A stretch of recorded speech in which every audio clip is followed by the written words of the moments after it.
I've been out of church for a while. My wife and I have talked about going to church again, or at least she takes the kids to church. I'm not against it. I think there's a church in Malibu we could go to that's not far from us. That seems pretty good. I mean, obviously, I'm going to teach them about the Bible and Jesus and everything, and I want them to give them a bigger awareness, though, of religion and everything they're learning, and I'm going to teach them that, and I still believe that Jesus Christ is the perfect symbol for understanding the self, and if he is your guiding principle, his teachings and everything, I mean, you're going to be A-okay in life. You're going to be A-okay. You're going to do great. But I haven't been to church since, damn. I left the church when I was 18 or 19. And I think that's 18 or 19. So this must have been 2010. And deacons were calling my dad because my parents had recently moved and I had to go to church on my own. I turned like 18, 19. I was going to college on my own. And I had to go to church on my own, and my family moved. So it's not like, if my family had stayed in the same town, I would have kept going. Otherwise, my dad would have, he would have chained me. He would have wrapped chains around my legs and drove me down the main street of our city. He would have been furious. He absolutely would have spanked me as a 19-year-old. He would make me drop my pants, and he would have got a paddle, and he would have beat my ass. If I was living under his roof, going to college and not going to church, absolutely would have beat my ass. On the golf course, he punched me in the face once. He threw me off of a tee box. He used to scream at me, never feel sorry for yourself. He would call me a punk. I got the shit beat out of me until I was probably...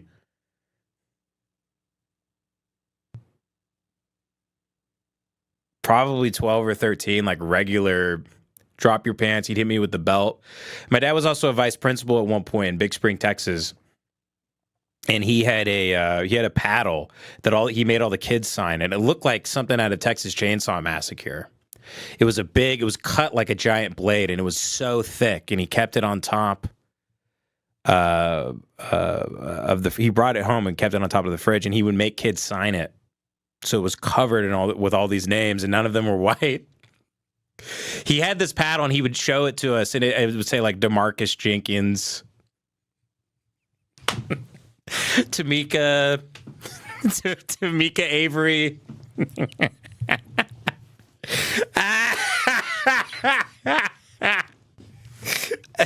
Mikey Rodriguez, Jamarson.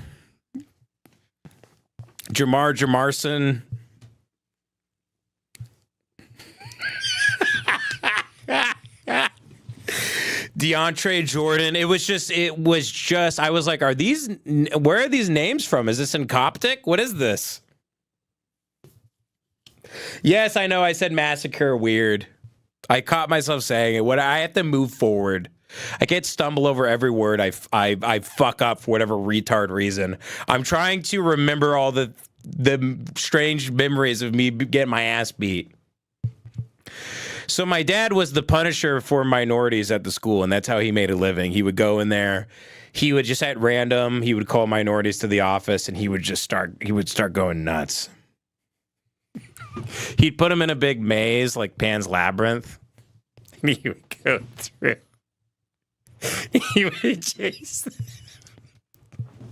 But that's just, that's what the jobs were in West Texas. Is my dad, he and he learned from his granddaddy how to beat the shit out of minorities. He learned from my granddad. He taught him, which my granddaddy learned from his granddaddy, who learned from his granddaddy, who probably owned a bunch of slaves in Oklahoma. Not black slave, like human slaves. They had a human farm there. They grow people. And but anyway, my dad, he would come home and he'd be like, okay, he'd be tired. My dad would come home from school. I remember every day he'd just be so tired from just punishing minorities all day and beating the shit out of them. And then he would hit us, and he'd go, I'm so tired, I just want to go to bed, but my son is misbehaving right now. My son Ben, who is completely ignored by everybody in the family, and no one is raising him. The kid who, all of my memories are either of TV or me leaving the house to see if my mom would notice, and she wouldn't. I would leave the house, and I would just go walk around in the woods. That would be my day, and then I would come back, and no one knew I was gone, and I would just join my other siblings and just look at the TV.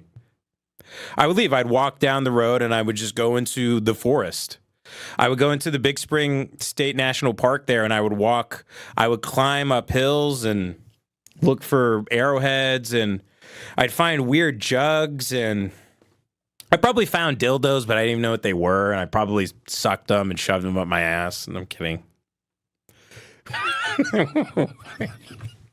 But I was never abducted. I was never human trafficked. I was never found by the cartel, even though I lived deep in the... I was probably walking through like gang warfare and stuff. I probably walked through the Llewellyn Moss drug, the goat fuck out in the desert. I probably walked through one of those. There's like some big shootout over that brown dope. And I was just sort of like a kid. I was just 8, sort of walking around, picking up really hot shells that have just been fired and putting them in my pocket, picking up smoking shotgun shells and blowing on it like it's an instrument. But wait, why am I talking about my dad beating the shit out of me? Oh, yeah. So my dad, if I told my dad when I was 18, hey, I'm not going to church anymore, I don't believe in any of this. And what I meant was I believed in the teachings of Jesus, but I didn't think churches followed it. And there was a bunch of cognitive dissonance there that never made sense to me, and that's why I stopped going. That actually was. And I was miserable, and I thought church made me more miserable, so I thought, well, then that means Jesus isn't at that church, so I stopped going. It's pretty simple.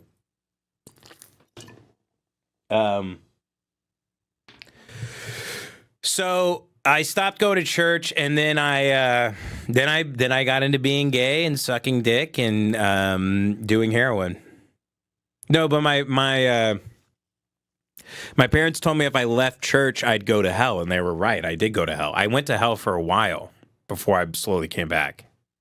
Weirdly prophetic of them. Weirdly prophetic. They go, if you leave church or go to hell, I did. So... So my dad would have Matthew like shepherded me. He would have tied me to a tree and just whipped me with chains. But since my family was gone, I stopped going to church. So that must have been in 2010. Now, when I was at church, people actually in the Church of Christ I was at, there were churches that were split over. I'm going to list a few reasons for you. We'd pass around communion. It wasn't like Catholic stuff, where you get it handed by like a 98-year-old octogenarian, an 80-year-old, whatever. What's a guy in their 90s, a something Tagerian? What is it? A pedophile never was like, hey, catch, and threw a cracker in my mouth. But we pass it around on gold plates, and you take a little bit of it and do it. And that's how you did communion.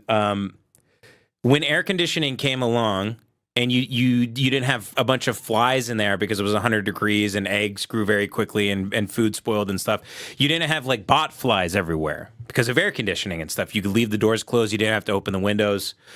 So what they started doing in the church once air conditioning came along is they took it was like a little doily thing off the cracker that covered it so flies wouldn't land on it and lay eggs. They took that off, and when that happened, the churches split over it and says we want to go to a church that puts the cloth over the cracker. Fuck you guys, I'm not a dangerous injustice collector. Shout out trans people. I got trans people loaded on this. I got a great trans guy on here. So churches, they went across the street and they built a new church. Another church split when in the mid 2000s when we started using projectors for sermons. This is what I want to talk about, how technology changed the whole church. Started having projectors so you could have PowerPoints of like here is Golgotha, and here's where Jesus wept, and here's the actual verse. You could just put it up big for everybody, for people who can't read or forgot their reading glasses or whatever. And churches split over that all over Texas. They would go across the street, they'd build another one. So if like we were in like Oldham Lane Church of Christ is where we were, and like that would split, and they would go across the street because they thought women should be allowed to teach Sunday school. And some people thought only men could teach the Sunday school to the little kids. So it's split. They go across the street, and it would be, instead of Oldham Lane Church of Christ, it would be called like Richland Church of Christ. And they would split constantly. There would be all this infighting because white people, they're very, I don't know what it is. If white people aren't at war, they're really not happy. They're a warlike people. Much like the Jews. No offense to the Jews. Jews love war. The nation itself is just built on war. So that's why there's encouragement now with ICE and everything, and there has to be senseless wars. We have to send people to senseless wars like Vietnam, the war in Iraq, the war in Afghanistan. You have to send people to war, or they'll go to war with the government. They don't want that because everybody's bred to fight constantly. There's all this infighting within groups.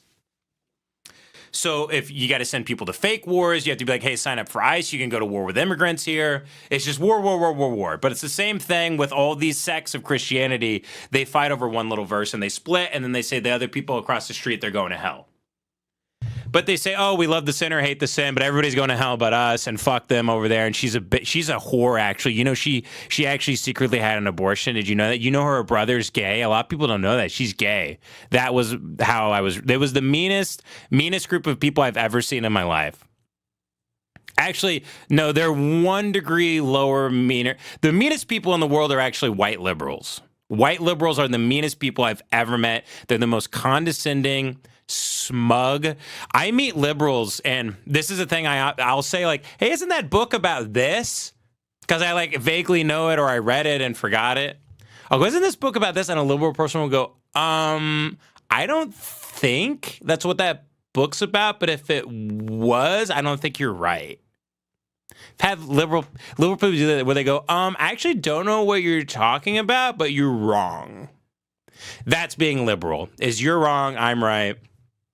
I hate liberal people here. They're the meanest, most cocksuckery people. They get in the biggest fights about it. But then right below that is the West Texas. Maybe everybody's mean everywhere, and these are the only two types of people I've experienced. But anyway, free Palestine. Free Palestine, right, Bill? Stop the child ritual sacrifice. Stop the child sacrifice, right? Right, Bill? Huh? Wait, Bill, do you believe... Wait, Bill, isn't the Bible bullshit? Why do you keep saying that the Old Testament says it belongs to the Jays? What's that all about, Bill? It's very convenient you believe in the Bible now, Bill. You getting a little check? Bill? But the point is that I've been out of the church game for a while now. Very long time. Very, very long time. I don't know what's going on there anymore. I really don't. And if it's anything like America, smaller churches are getting absorbed by bigger churches. When I go back to Abilene, I drive past church after church after church after church they got big plywood on the front, nailed into those church doors. And it's not because Martin Luther came along. And it's not because they had BLM riots and they had to shutter their doors. None of that happened. All of these churches are dying because the people die. But they also are getting absorbed by bigger churches, the mega churches.